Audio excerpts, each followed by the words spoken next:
Our story begins with our protagonist Chuang Wu learning to design on his own. He had no team and created the game alone. He was single-handedly developing the game, leaning back tiredly in his chair and assuring himself that in another 2 months he would be finished and his efforts would surely bring him luck, when suddenly the phone rang. It was Mei Chun. He answered the phone and Ma demanded to know when he intended to pay the rent. He asked her for a few more days, promising that his game would bring him considerable income. Ma reminded him that she'd been hearing that for 3 years. His previous game Doomsday was only bought by 10 people, and sales were even worse as it was the only customer. He sadly replied that it was simply because they didn't have good taste, to which Ma replied that it was his bad taste and warned him that if he didn't pay by tomorrow, let him prepare for eviction. After checking the balance, he found that he only had 558 yuan. Determined, he started typing again, planning to speed up his work and finish the game as soon as possible, when suddenly the computer shut down and the screen showed a flurry of numbers and messages about developing the monster's image, refining the story, adding more codes and fixing bugs. Perplexed as to what was going on and why his project seemed to be alive, he received a warning that the system was overloaded. Then his computer case collapsed, smoke billowed from it, and he thought with despair that his life was over. But then he noticed that his computer screen still had a strange light on it, displaying an interface that announced the release of a new fantasy world. A new fantasy world releasing a platform on Earth. The progress bar started at 15%, jumped to 30 and soon reached 100 upon completion. Bright lights lit up. A bright light emanated from the computer after he finished. He tilted his head to avoid the blinding beam, and his surroundings began to shake uncontrollably. Realizing it was an earthquake, he rushed to the door, swung it open and ran out of the room. He ran out of the building, but once outside, he was stunned to see trees bursting out of the ground and crawling up the buildings. He wondered if he was dreaming because the trees looked strangely familiar. Someone pointing to the sky exclaimed that an unidentified flying monster had collided with a helicopter. The collision caused the helicopter to explode and the monster to fall to the ground. People screamed and ran away from the falling debris. A little girl was knocked over and fell to the ground. When she opened her eyes, she saw the monster hissing at her. He was stunned because it was the monster he had designed, the one he had engineered. His name was Hippogriff, with an eagle-like upper body, horse-like hindquarters and feathers as hard as steel. His danger level was at sea level, and his special ability was the ripple shout. The monster shouted angrily at the people who ran towards it, knowing that the situation was bad. The hippogriff opened its mouth, looking at the little girl, who closed her eyes in fear. Luckily our hero grabbed her in time, and while the hippogriff started to use his ripple screen, he covered the girl's ears, knowing that it was necessary. But he was hurt when he heard a scream. Suddenly the ground shook uncontrollably. The monster stopped when he heard something running towards him. When the hippogriff looked back, he saw red glowing eyes coming at him. It was another enraged monster. Then it stabbed the hippogriff before it could react. It was a monster named Unicorn Wolf. He was the lord of the prairie. His horn was sharp and strong, and his danger level was B, and his ability was Lightning Strike. He slowly closed his eyes, thinking about not having to pay rent. Then he collapsed to the ground and opened his eyes when he heard a beeping sound. He was surprised to see that he was in a hospital. He went up and saw the little girl he had saved. He grabbed the remote from the bed and turned on the TV in front of him. The trees are now over 5,000 meters high, and that they were just at tree belt level when something flew in their direction. In the next news report, the reporter told everyone that professionals had already dived 1,000 meters underwater into the giant hole and that they should see what they discovered. The camera spotted the red sparkling eyes and attacked the cameraman, forcing him to turn off the camera. Again on the next channel, the reporter told everyone that this was an emergency announcement due to a people crisis. They were asking players to report themselves to the player lobby, and he wondered why they needed players. Then he remembered the hippogriff, the unicorn, the wolf, the heavenly tree, and the abyss. Why did they look exactly like the setting in the new fantasy world he was creating, when suddenly an interface appeared in front of him? It featured our protagonist named Huang Wu. He was level 1, his profession was NPC game designer. He doesn't have a title at the moment, and the note said the average person has 10 attribute points. He wondered if the game he had developed had invaded Earth. He clicked on the inventory, but the interface displayed a message saying that NPCs like him couldn't use the storage panel and skill panel. He tried to press the other buttons, but the interface gave a message that he couldn't use the career change system. He became frustrated. Suddenly someone opened the door, and he immediately went back to bed. seeing the girl who was the owner of the house. Mei-chan Chun told him to stop pretending and reminded him that the TV was still playing. Ma explained that she had been told by the hospital to come. Wu told Ma that he knows she treats him the best, but Ma said it's only because if he dies, no one will pay the rent. The little girl woke up and looked at him, trying to recognize him, then the girl happily hugged him. Ma said he already had a baby, but he yelled at Ma to explain things to him later. After he explained everything, Ma understood and said that the girl may have lost her memory, so she would help the girl register her lost child status before the girl's parents could pick her up. He saw an opportunity and asked Ma if she could lower the rent. Ma replied that of course, and angrily grabbed the receipt, then told him to first pay her medical fees, which amounted to 8,000 yuan. It shocked him because after the disaster, people resorted to using nuclear bombs. Nuclear bombs against Sky Tree and Abyss, but they failed to prevail, instead losing control of the sky and giving up half of their territory. Now the fate of humanity is in the hands of the players. 6 months later at Chuan Wu's house, we saw a little girl trying to pick up a shield and happily offering it to him while calling him daddy. He stroked Manman's hair, assuring her that she was a good girl. Manman was the temporary name Wu had given her. He tried to find Manman's parents by that name online, but got no answers. They were from people wanting to adopt Meng, or from those posing as uncles, claiming that Meng's parents had died in an accident. He resolutely asked the man's real name Meng. He further stated that thanks to Chuan's report, a large group of child kidnappers had been apprehended in their city. 6 months passed, and Meng's memory was still scrappy, and her parents never came to get her. Fortunately, Meng was an obedient child, often helping with household chores, although she often accidentally broke things, which infuriated Ma. As a result, Wu had to pay for 1,000 yuan worth of repairs to the TV set. Wu had already considered sending Meng to an orphanage, but when she tearfully called him father, he decided to comfort her by telling her that they should go home.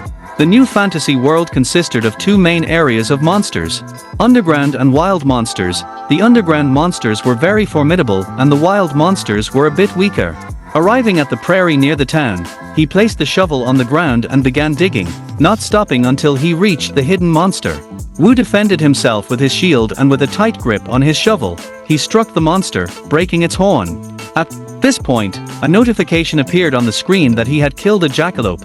However, being an NPC, he was unable to gain experience points after completing the task. After completing the jackalope hunt quest, a notification appeared that he had killed over 10,000 horned jackals, earning him the title of Rabbit Killer. As a game designer, Wu not only created stories for players, but also came up with stories for NPCs. The title Rabbit Slayer was originally intended specifically for NPCs, but in the story it was intended for a regular NPC. Slaying over 10,000 jackalopians would trigger a hidden plot and become the hero of a new fantasy world. Together with the players, they will go on a crusade to destroy the Demon King. 6 months ago after Chuan Wu discovered an NPC on the island. Wu discovered the NPC in the prairie and tried to stop him from hunting jackals, but the NPC continued. Wu mocked the NPC, warning him not to blame him for the consequences of his own actions. Set traps in the prairie to lure NPCs into a trap, used jackalope as bait, and even lured a fanged boar into the prairie.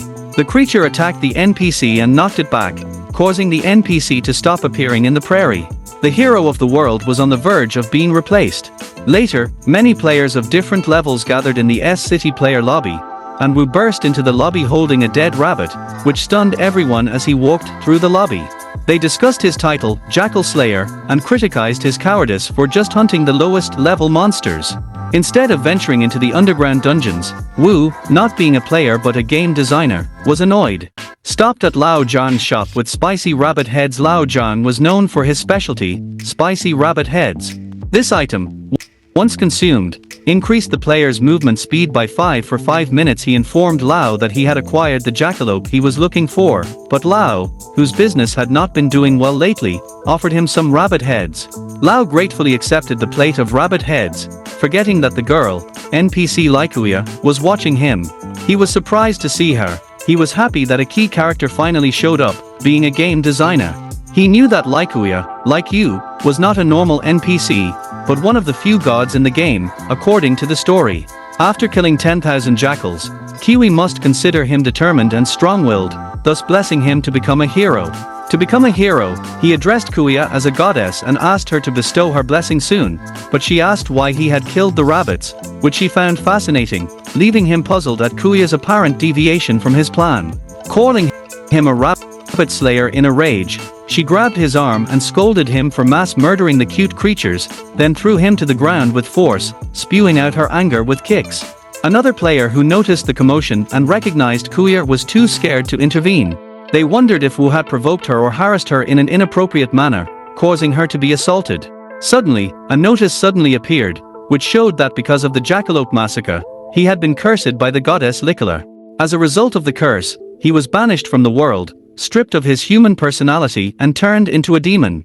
The interface opened up the character panel, showing his new race as a demon. His current HP was 35 out of 200, MP was 100 out of 100 points, Strength, 13. Agility, 15. Endurance, 14. Intelligence, 12. Accuracy, 13, and he had 0 unallocated points. Wu was amazed, but not entirely dissatisfied, as the demon's starting stats were higher than the hero's, and he thought the challenge might have been worth it. With tears in his eyes, Wu confessed his love to Kuya, but she dismissed him as unnecessary junk. He looked up and noticed something he shouldn't have said, causing Kuya to kick him hard, reducing his health to 30.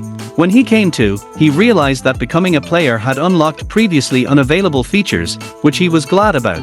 It gave more convenience and eliminated the need to carry a lot of items while hunting. He opened the list of skills. This skill frightened weak demons by making them move. Its duration was 60 minutes and required 20 MP. Another skill, Demon Transformation, at first level allowed him to take on the appearance of a demon, significantly increasing all attribute points. It has a duration of 30 seconds. His new race possessed talents that provided extremely high agility and defense, specialized in dual-wielding weapons, and had excellent night vision. In addition, the system will announce his new race to the world and ask if he wishes to hide his name. Wu clicked yes, and a notification immediately appeared, congratulating an unknown S-City player for being cursed by a goddess and receiving a rare race, thus revealing a hidden plot. Other players saw it too and couldn't believe it. They too wanted to be cursed by the goddess and planned to congratulate the unknown player, not knowing that Wu was the player in question.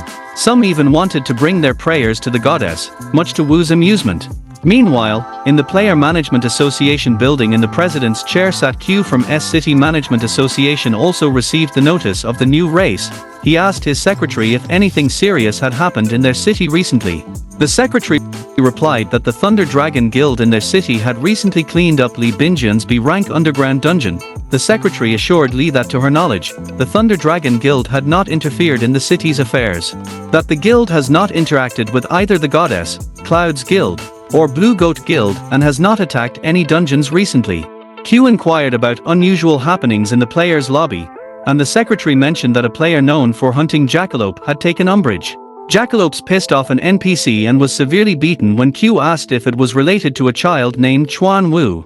Binjian was surprised, asking if Lei was following Wu. Lei explained that he happened to know Wu's father.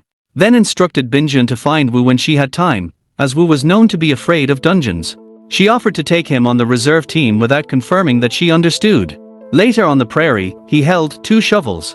Watching the jackalope burrowed in the ground, he suddenly sprang out of his burrow and, approaching, rushed at him.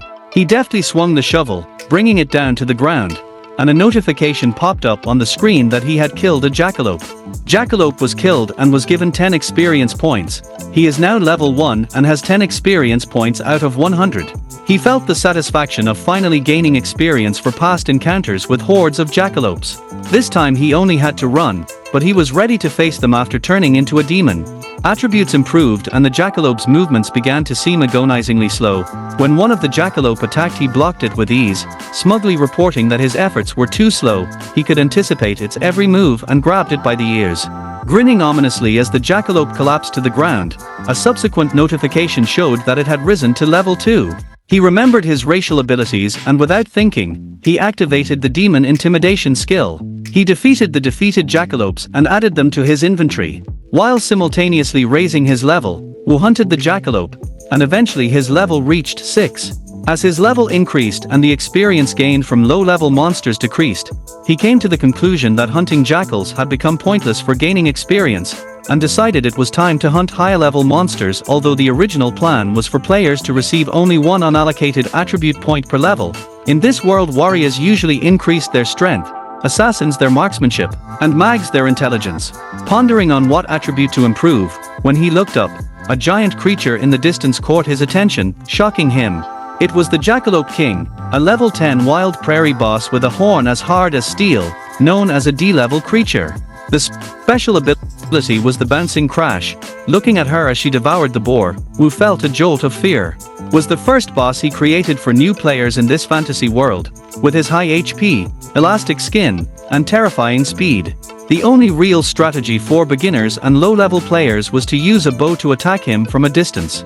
Unfortunately, all he had was a shovel, and he regretted his original plan, deciding to bet on agility. Wu added his 6 unallocated points to his agility, bringing it to 21. He decided to challenge the Jackalope King, but he quickly backed off, gesturing that he was joking and calling jackalopes silly rabbits. The Jackal King growled, but in response to the question of whether he really thought he would fight, reminded him of his numerical disadvantage. Jackalopes leapt out of their holes, chasing him, led by the Jackalope King, who prepared to use his leap to impale him with his horn. Wu ducked just in time, avoiding the second attempt. He taunted the king, easily dodging follow-up blows while boldly throwing punches. Enraged, the king summoned jackals and ordered them to attack Wu. Wu stopped when he heard the noise, and turned around to see a horde of jackalopes, led by the king, following his trail. In a panic, he alerted the others in a stammering voice to the appearance of the savage host, the Jackalope King, and advised them to retreat quickly. However, instead of fleeing, the other players seemed to be thrilled at the opportunity to obtain the rare loot dropped from the king. They assured Wu that they would join him, but instead of helping him, they were also chased by a pack of jackalopes. The players cursed at Wu, but he only grinned as he excused himself to prepare food for the child. He bid them farewell, leaving them bewildered at his impressive speed and vowing to avenge him for their current predicament. A few hours later at Mar's house, he opened his apartment door and was greeted by a pretty girl. He asked her what she had been doing at home today, and Meng replied that the landlady had given her a picture. After Chuang Wu adopted Mengmen, the landlady, Mei Chan Chun, often came to visit her. Mar also sternly warned him not to behave inappropriately towards Meng when they greeted each other. As they greeted each other joyfully, their stomachs rumbling with hunger, he assured them that he would cook dinner, as he had learned to make all sorts of fried rice dishes since becoming a father, such as fried rice with egg and dried radish, fried rice with ham, fried rice with tomatoes, and many more. However, when he opened the cupboard it was empty. He checked the refrigerator and found it empty too and realized that they were out of food.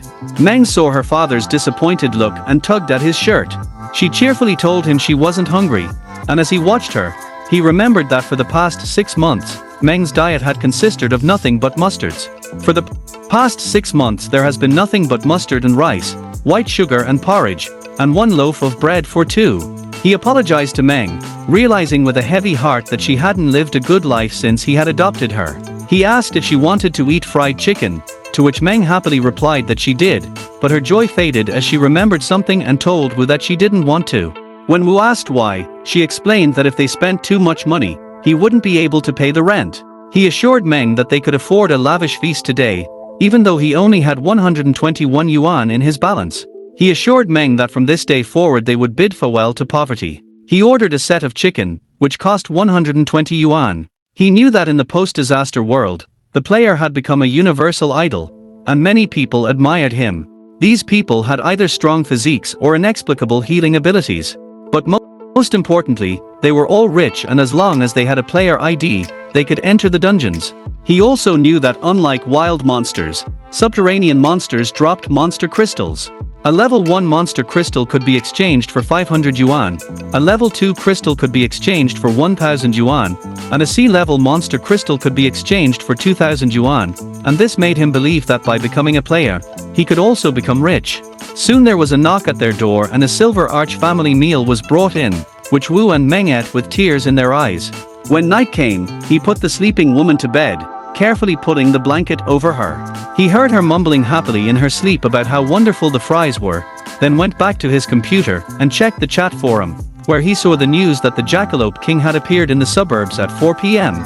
in the suburbs of the city, causing an invasion of rabbits, for players were attacked by this swarm and hospitalized. Fortunately they were rescued in time and their lives were no longer in danger, and he was relieved that the players with him were not killed.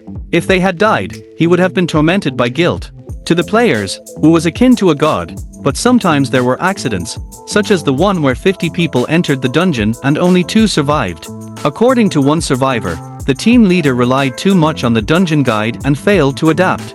Players questioned whether the God's Guide was really useful, but he knew it was his worst leadership failure leading up to the creation of the multi-level dungeon and multi-level guide. He realized it was all because of the system updates and additional content in the game. In their harsh world, even if they succeeded 99 times, one mistake could mean the end for them. After this incident, Wu gradually stopped uploading manuals, and the next day he came to the prairie on the outskirts of S City. After realizing his current financial difficulties, he realized that he needed to find a way to generate income and loudly proclaimed that he could give up food, but couldn't bear to see Meng do the same. Right now he's level 6 and needs to reach level 10 by morning, so he decided to go on a profession-changing mission and go to the dungeon to collect monster crystals. These fang drills are very aggressive and move in packs. They don't drop crystals, so hunting them is a futile endeavor. Therefore, few players showed interest in them, but unknowingly, he secretly included additional rewards during the game's creation. Normally, hunting the same monster repeatedly would give fewer and fewer experience points, but after defeating 100 fang burrows, the player's experience would double. Using his trusty shovel, he struck a level 3 fang drill, realizing that reaching level 10 depended on how quickly he started hunting. From his current hunt came the notification that he had successfully killed a baby fanged hog. After earning 10 experience points, he continued his hunt, feeling a sense of pride at the sight of the fang boar, but was stunned when he noticed a group of massive angry boars behind him. He ran, but the boars were not lagging behind. A notification appeared that his demon imitation skill had been reset. Stopping his sprint, he slowly turned back to the boars, letting them know that it was now his turn to retaliate. After activating the demon imitation skill, he jumped to the boars, making them fall in fear, and methodically killed them with a shovel, gaining 50 experience points for each drill, which allowed him to reach level 10. After logging into the game's interface, he was relieved to see that he had finally reached level 10, and launched the profession change mission. Even though it took half an hour longer than expected, he still had plenty of time.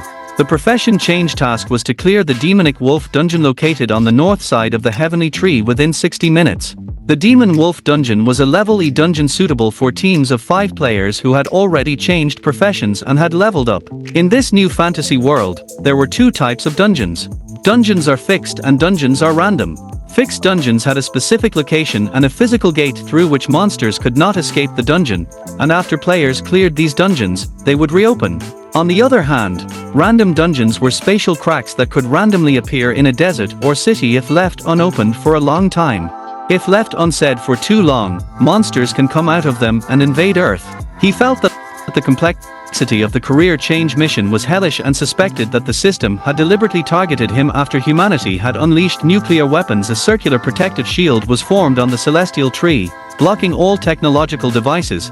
If a car approached the celestial tree, it would spontaneously combust. If a fighter jet flew into the shield, it would lose propulsion and no signals could penetrate it. Therefore, horse-drawn carriages were the most common mode of transportation around Heavenly Tree, offered free of charge by the Management Association for players who climbed into a carriage. Climbing into the carriage, he admired the picturesque prairie, musing that nature could flourish better without human interference. Eventually, they reached their destination, and he was happy that he had finally made it to the Demon Wolf dungeon, as was the case in many MORP games.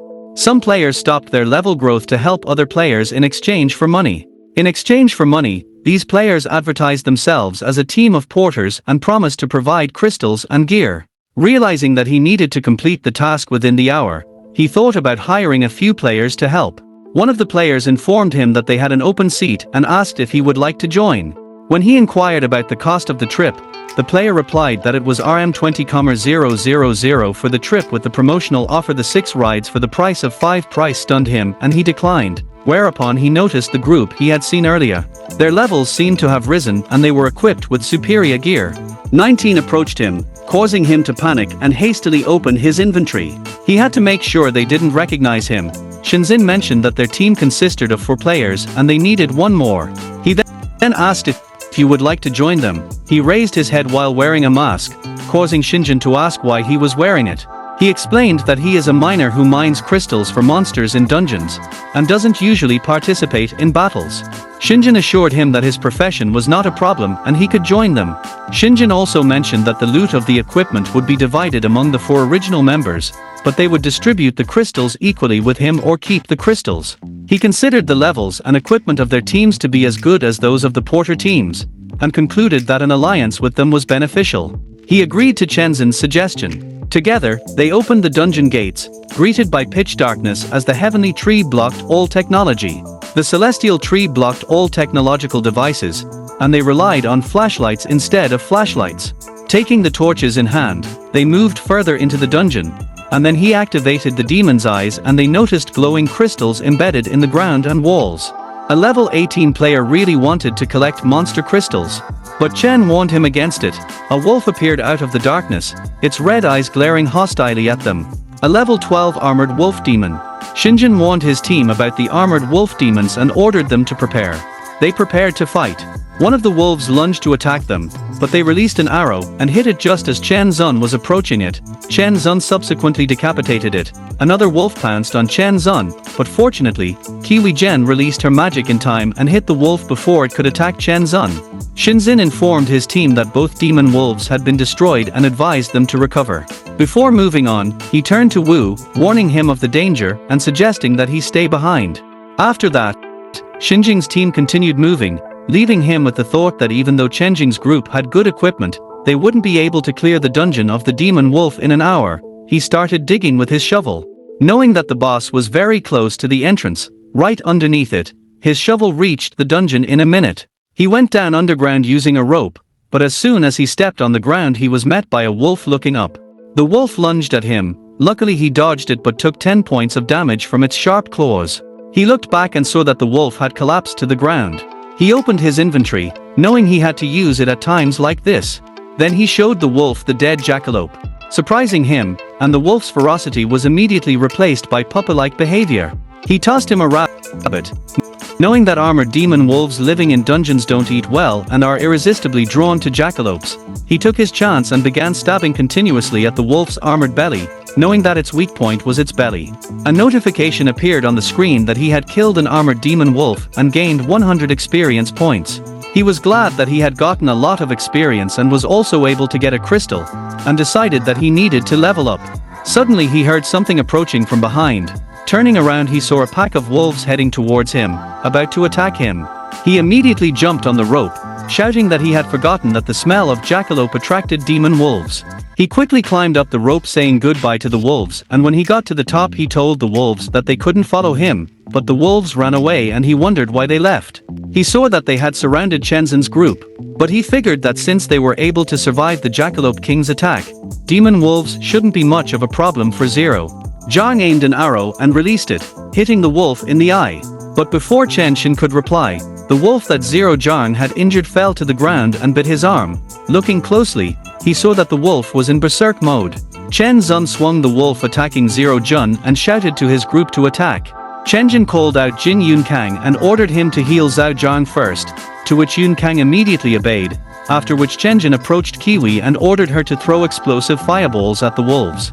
Not too long ago, they were hospitalized because of the Jackalope King, and they've just been released, but strange things have started happening in the E level again. In the level E dungeon, Senzia threw a fireball and attacked the wolves with it, but the wolves dodged it in time and jumped towards them to attack. Senzai told Chen Xin that the demonic wolves were too many and suggested that they retreat. Chen Zun blocked one of the wolves' attacks and shouted for his group to retreat and cover his NZ. But no sooner had they retreated than they heard a loud growl, and when they raised their heads they saw a huge wolf. The wolf grinned at them. The other wolves surrounded them, pinning them to the center.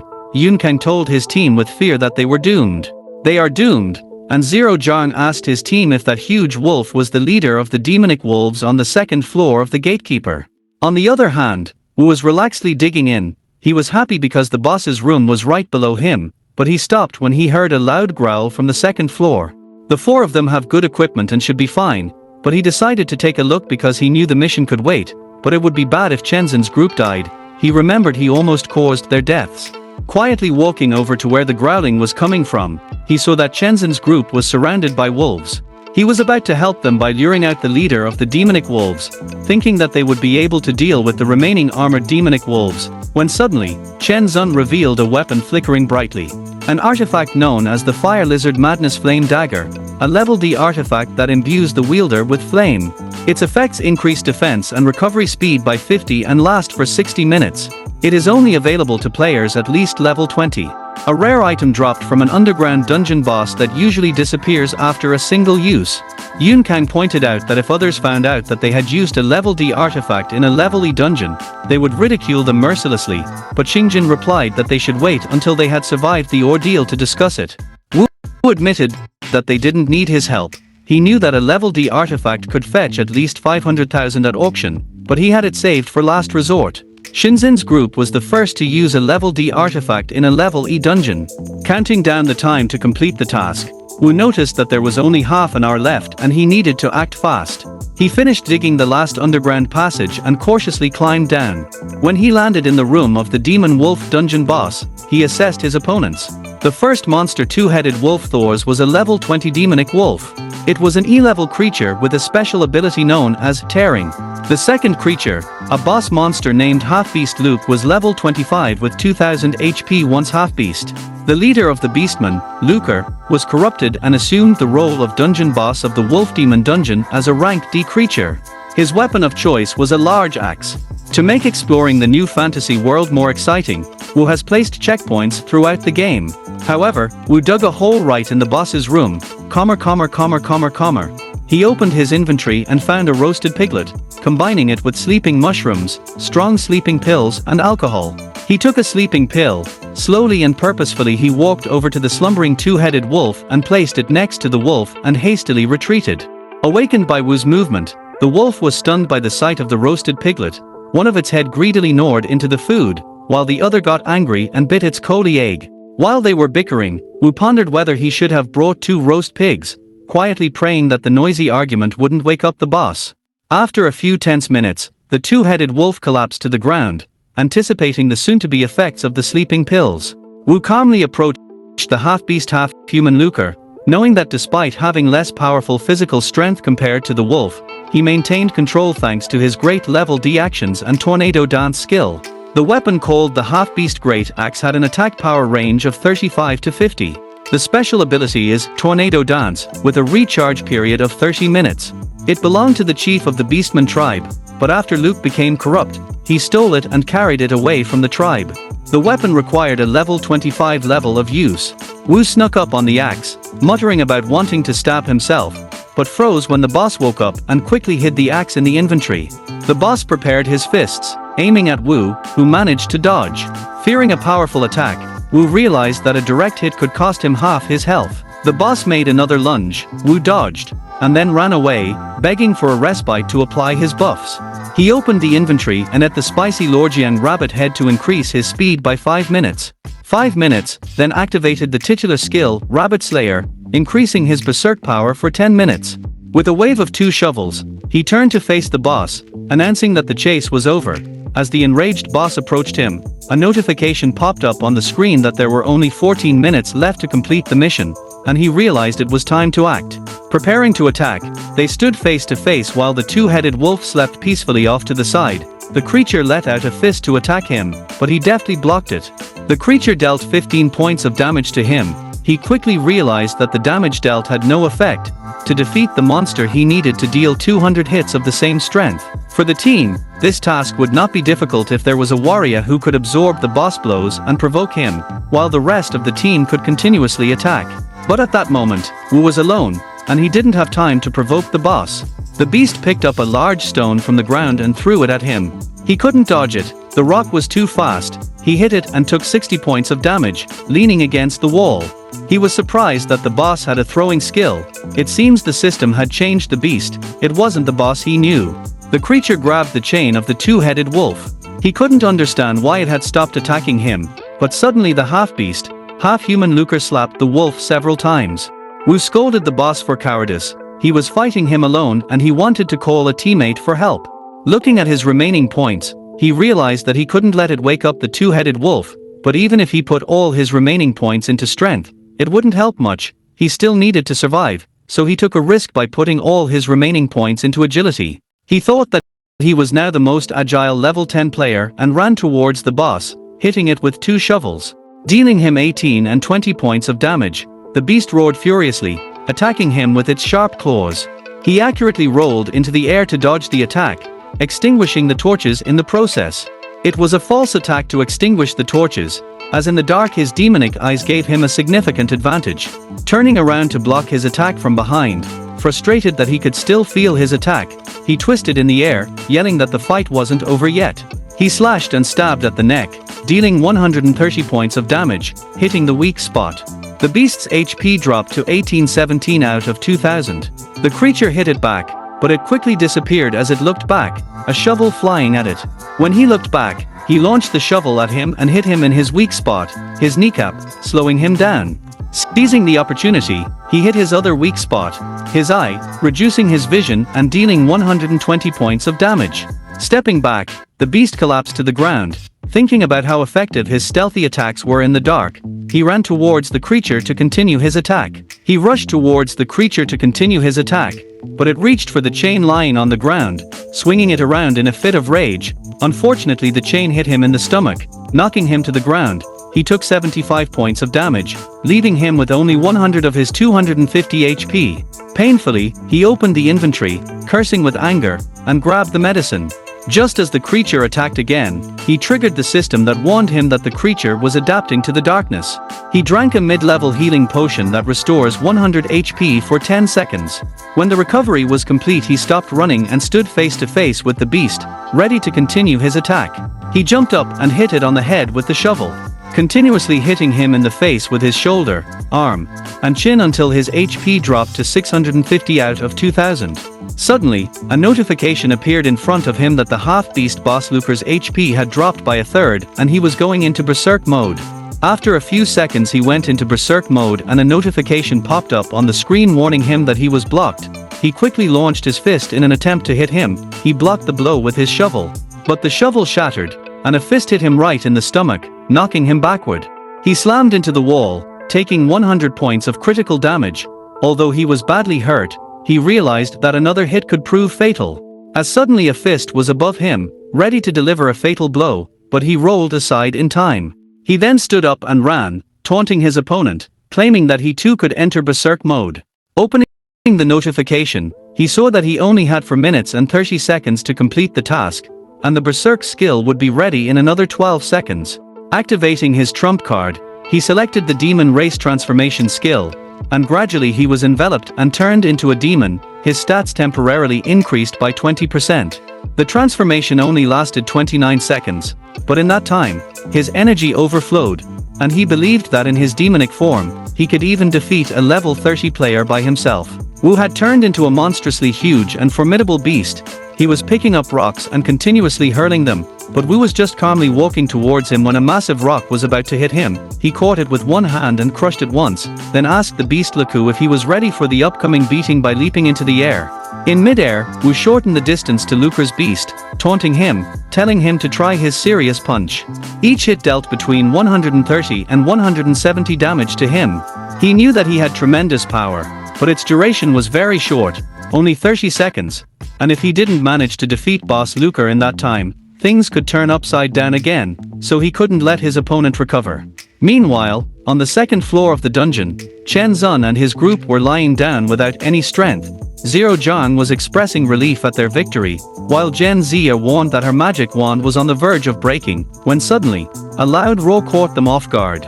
Chen Zun ordered his team to rest and be alert, and a moment later, they headed to the boss's room. A notification appeared, congratulating them for clearing the Demon Wolf dungeon and destroying the half-beast boss. A puzzled Zero Jun asked his team how they passed the dungeon so easily.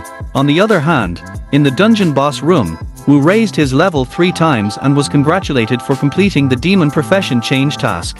The Demon's Profession Change mission was exhausting, but he was relieved that it was over. He was happy to see many magic crystals, but was surprised to find a blue crystal of perfect quality. The crystal ranks were divided into 3 parts: normal, clear, and perfect. The normal blue magic crystal of rank D had dim light and poor quality. While the pure blue rank D magic crystal was brighter and of higher quality, the perfect blue rank D magic crystal was brighter and of higher quality. The perfect rank D blue magic crystal was even brighter, like a gemstone. Knowing its high value, he imagined him and Meng enjoying a sumptuous dinner. He examined his broken shovels, realizing that he needed to find an artisan to make him a sturdy weapon. He was sure he was used to using a shovel, but as he picked up the necklace from the inventory, he wondered why he couldn't appreciate it, when suddenly he heard footsteps approaching the room where the two-headed wolf slept. The two-headed wolf was sleeping peacefully, but he stirred and raised his body, preparing to get up. As soon as the stone door swung open, Thor's two-headed wolf awoke. Not even a sleeping potion would work on Thor under such conditions. He quickly jumped to the dangling rope and decided that Shinzin's group could handle the force since he had already dealt with the boss. A few seconds later, the group opened the door to the boss room, bewildered to find that the boss had already been defeated. Jen Glaze noted the mysterious and strange nature of the dungeon, which added to their surprise when they found the half-beast Luke dead on the ground. Zero John speculated that the two-headed wolf might have betrayed and killed the boss. The wolf pounced on them in a rage. They exclaimed that the dungeon was not only strange but also insane. Eventually, they managed to destroy Thor's two-headed wolf, and Zero Jun confessed to his team that their journey into the dungeon had yielded a negative result. They lost an artifact, only gained a few rank E magic crystals and a few trash items, and couldn't even destroy them. Suddenly, a notification appeared in front of Chen's eyes that their net time of passing the Demon Wolf dungeon was 58 minutes and 2 seconds, breaking the previous record. The system was set up to announce this news globally and asked them if they wanted to hide their identity. But Chen Zun decided not to hide their identities, after which the system asked if they would like to give their squad a cool name. Chenzia suggested Flame Lizard Squad. Soon congratulated the Flame Lizard Squad for breaking the Demon Wolf dungeon record with a net time of 58 minutes and 2 seconds. After the announcement, other players were impressed even though they knew the squad used artifacts. Even knowing that the team used artifacts, they were still amazed at the short 58-minute passing time. Their fame could secure them places in some of the top guilds, and the interface informed them that the title of Wolf Hunter, which increased attack power by 7%, could be obtained by going through the Demon Wolf dungeon for an hour. They noticed Vuhidrith on the second floor and assumed he must have scored a lot of points in the dungeon. They also noticed a few crystals on the ground. Zero Jong was annoyed, blaming Wu for digging for so long and finding so few crystals. Wu apologized, explaining that all his shovels had broken, but Zero Jong scolded him anyway, complaining that they were unlucky to have an incompetent digger and that the small amount of magic crystals couldn't even cover the cost of the potions they used. Zero Jong reminded Wu that they let him get the title for free, so they took all the magic crystals and left him. However, Jen turned around and told him to wait and handed him the crystal as promised. He thanked her, asking her what her name was and if she wanted to exchange phone numbers. She advised him to leave the dungeon as soon as possible as it would be closing soon, to which he agreed. Outside the dungeon, the players were perplexed as to why the squad still hadn't come out. When the door slowly opened, the crowd cheered. They pounced on the squad, offering invitations from the guild, trying to buy the dungeon, and offered to buy any valuable items they could get, preferring solitude to crowded places. He slipped away unnoticed, leaving behind Chen Zun's group and the crowd at the dungeon gate. He found a quiet place to stop, confident that he wouldn't be disturbed, and opened the game interface, knowing that he had completed the profession change task, which meant that he could now change professions. He knew that demon warriors were known for their strength and defense, hard as stone bodies that few weapons could damage. Demon hunters possessed extremely high agility and attack power, able to convert all agility into attack power that frightened their enemies. Finally, demon mags were famous for their powerful souls wielding various healing spells and the ability to summon death spirits and skeletons. A powerful demonic mage could single-handedly deal with an entire army. Being a Libra, he often had trouble making decisions and realized that a demon warrior was essentially a tank. The demon hunter was akin to an offensive assassin, while the demon mage was more of a summoner. He inquired if this was possible, but the notice informed him that he could only choose one profession unless he obtained a hero certificate that would allow him to choose one profession. He suspected that getting a hero certificate would require the help of the goddess, but decided not to contact her yet for fear of her wrath. He chose the profession of demon hunter, believing it to be the most suitable profession for him, as it allowed him to convert all of his agility into attack power. At this moment, a bright light enveloped him as the notification confirmed that his chain had changed his profession to Demon Hunter. His current level was 13 with 120 experience points out of the 38 to 0 needed for the next level. The number of health points was 300, the number of mana points was 150, and strength and dexterity increased by 28, physique by 14 points, and wisdom by 12 points, leaving 3 unallocated attribute points. He also gained a new skill called Hunt Tag, which allowed the Demon Hunter to tag a target. For the duration of the tag, the hunter would know the location of the target, deal double damage to the monster, and determine its weaknesses when attacking. After killing a marked target, the hunter's mark skill time is reset. If the target is not killed, the skill time is increased by 24 hours. And the skill required 50 mana points to activate. Meanwhile, Association Control Center player Bing Young reported that the Goddess Martial Arts Masters Guild was engaged in large-scale hostilities in Sky West Battlefield against the Dark Elves. Tragically, 40 players have died and the Goddess Master is missing. The Guild of the Marbles is a unique profession. It is a battle-oriented guild. They are under direct military jurisdiction and usually refrain from raiding dungeons, preferring to fight monsters on the front lines. When Lake asked how widely known the incident was, Binjin assured him that to prevent chaos and panic, the information had been kept low-key. Upper management wants them to send other player guilds to the front lines to provide PI support. Meanwhile, on the outskirts of S-City, a man was riding in a carriage, passing through the Heavenly Tree Shield. As they crossed the barrier, his phone began to ring continuously. Mar criticized him for his negligence as a guardian and informed him that Mang was sick and needed to be taken to the hospital. Mar was peeling an apple next to a sickly Meg, who was lying on the bed. Mar, clutching the fruit knife tightly, asked to speak more quietly as Meng had just fallen asleep. Wu replied that he was busy trying to make money. When asked how he managed to earn money, he excitedly informed Mar that he did manage to earn some. Mar skeptically remarked that, having been his landlady 4 years, she had only seen him accumulate losses and had never seen him make money. Wu then pulled out the perfect blue crystals from his stockpile and offered to sell them to her, figuring that would be enough. Mar asked if he had been to the dungeons, but Wu only replied that he had been there. Suddenly there was a knock on the door and the nurse asked who was a member of the Meng family. Dr. Ju had information to share. A few minutes later, he found himself in Dr. Ju's office. The doctor solemnly advised him to keep his cool before handing over the diagnosis to Meng. A stunned Wu read the diagnosis, revealing high levels of magical elements in Meng's body. Cancer was once mankind's greatest fear, but now, in this new age, magic element syndrome has taken over that role. The air consisted not only of nitrogen, oxygen, and carbon dioxide, but also a new particle known as the magic element. Most people were not exposed to the magical element, but some organisms absorbed it from the air, resulting in a buildup of magical elements that had numerous negative effects, including persistent high temperatures, excessive sleepiness, loss of appetite, and even the appearance of black dots on the body.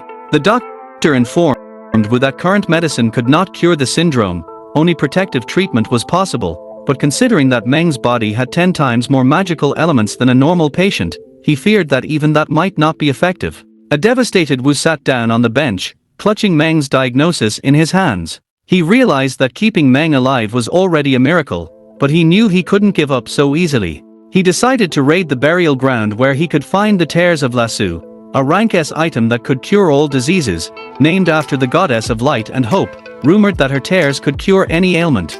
He realized that they couldn't form a team and would have to go through the dungeon alone. Most players wouldn't be able to get through it. But he was sure that he was no longer the weakling who could only defeat horned rabbits. Back in Meng's room, Mar anxiously asked him about the doctor's diagnosis and whether Meng was okay. The doctor said there wasn't enough money for the treatment, so you have to pay more. Mar countered that they had already paid $3,000 that morning. Mar assured him that if money was tight, the rent could wait until after Meng recovered. When Meng came to her senses, Wu burst into tears, recognizing Mar's kindness, but Mar replied that if it weren't for Meng, she would have evicted him long ago. She insisted that he not touch her and get out quickly, as she intended to take care of Meng for the night. At night, he realized he was covered in dust and sand from digging holes in the Demon Wolf dungeon where he also fought the boss. As a result, his entire body was battered and filthy. However, Mar patiently asked him to come out later, And while he was showering, he realized that after joining the demon race, his body had changed. There was a strong desire to destroy things. Even though he was only level 13, his attributes surpassed those of most level 20 players. Using the skill, Mark of the Hunt, he could pass a rank D dungeon without any problems. However, he knew that passing the C rank dungeon would not be easy, so he needed to improve his overall combat ability. After thinking about it, he went outside, as Chang and City Street was a busy business district where players bought and sold weapons. As he walked down the street, he heard the howling of a caged monster. The salesman assured the woman that the animal he was selling was extremely safe, then he pressed a button while instructing the woman to do the same. The monster was electrocuted and collapsed into the cage, suffering serious injuries. The seller assured the woman that in addition to the electric collar, they removed all of his fangs so he couldn't bite people. The satisfied woman agreed to make the purchase, and he realized that Earth was no longer the same. After a minute, he reached the Magic Crystal Exchange store, and after looking at the crystal exchange rate, he noticed that the other players also expressed their displeasure, but they realized that they had no choice as more and more players were raiding the dungeons. He opened his inventory and pulled out some crystals. The servant asked if he was sure he wanted to continue the exchange. Wu paused and told the servant that he had another magic crystal. After showing it to him, he asked how much it cost. The employee was surprised and examined it closely. After carefully examining it, he said that it was a perfect rank D magic crystal, when suddenly, the man behind him complained that it was only a perfect rank D magic crystal suitable for creating rank D weapons. The man added that just 6 months ago, such a crystal would have been in high demand and people would have been eager to acquire it. The employee offered $10,000 for the crystal and asked his opinion. He agreed, saying it was no problem. The employee thanked him for his cooperation and assured him that the payment would be remitted immediately after the tax was deducted. Later, he visited Laukaller's gun store. Looking around, he noticed a long sword of wind frost priced at $55,000 and a water crystal dagger worth $95,000. He walked out of the store, loudly criticizing it for its lack of high-end gear, but really he just couldn't afford it. As he walked down the street, he noticed the shiny blades lying on the ground and picked them up. Picking them up, he recognized them as Baldur's Cursed Swords with an attack power of 1445. It was a B rank weapon with no level limit. It could deal extra damage to death spirits and absorb death spirits to increase the weapon's attack power to the maximum. A person wielding this weapon would lose 10 HP. The sword was originally created by Baldur, god of light, from branches of parasitic trees found in the vicinity of the divine land. After Baldur was betrayed by the gods, his weapon became cursed. Amazed by the 3 effects of the sword, he asked the seller about the price. He quoted $15,000. He objected that the weapon was not suitable for humans and asked if the price was too high, but the seller countered that it was a B rank weapon and if he didn't want to take it, he was free to go. He pulled a large axe out of inventory and asked the salesman if he wanted to trade it. The seller picked up a large sword and noted that his tax was only a drank, but the seller agreed to the exchange, admitting that he had been trying to sell the sword for several days. The salesman laughed at his victory, thinking he'd made a fantastic deal, but if the salesman had realized he wasn't human, he might have been shaken to the point of unconsciousness. The seller still believed he had made a fortune and considered the axe a good deal. Later he arrived at the hospital and found Meng and Mar asleep. He carefully covered Mar with a blanket and approached the nurse's station. He asked the nurse to move Ward 27 to VIP Secrum.